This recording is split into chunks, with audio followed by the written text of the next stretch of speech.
White হাউসে খাবার পৌঁছে দিয়ে খবরের শিরোনামে DoorDash delivery woman Sharon Simmons. President ট্রাম্পের জটিল সামাজিক প্রশ্ন কিভাবে এড়িয়ে গেলেন তিনি। একই সঙ্গে ট্রাম্পের নতুন ট্যাক্স আইনে কিভাবে $11,000 সাশ্রয় করলেন এই দাদি। $100 টিপস আর মজার সে আড্ডার বিস্তারিত দেখুন ফারজানা আফরোজের রিপোর্টে।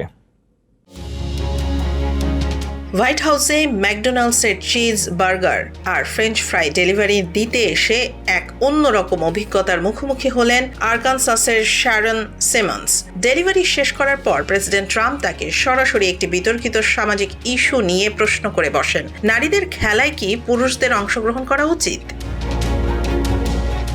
10 নাতি নাতনির দাদি শ্যারন অত্যন্ত কৌশলে উত্তরটি এড়িয়ে যান। তিনি বলেন, এ বিষয়ে আমার আসলে কোনো মন্তব্য নেই। ট্রাম্প মজা করে বলেন, নেই, আমি বাজি ধরে বলতে পারি আপনার মতামত আছে। কিন্তু শ্যারন দমে না গিয়ে নিজের লক্ষ্য স্পষ্ট করেন। তিনি এখানে এসেছেন কেবল টিপসের ওপর করমুক্ত আইন নিয়ে কথা বলতে।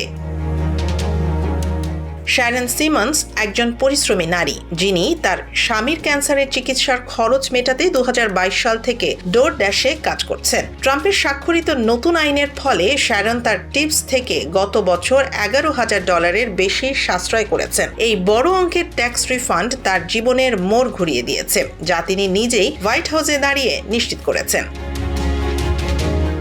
কথোপকথনে এক পর্যায়ে সাংবাদিকরা প্রশ্ন করেন, ট্রাম্প কি ভালো টিপস দেন? ট্রাম্প তখনই পকেট থেকে $100 একটি নোট বের করে শ্যারনকে দেন। শ্যারনও হাসি মুখে উত্তর দেন, হ্যাঁ অবশ্যই। সামাজিক বিতর্ক এড়িয়ে একজন সাধারণ মানুষের জীবনের বাস্তব সমস্যা এবং অর্জনের এই গল্পটি এখন ইন্টারনেটে ভাইরাল।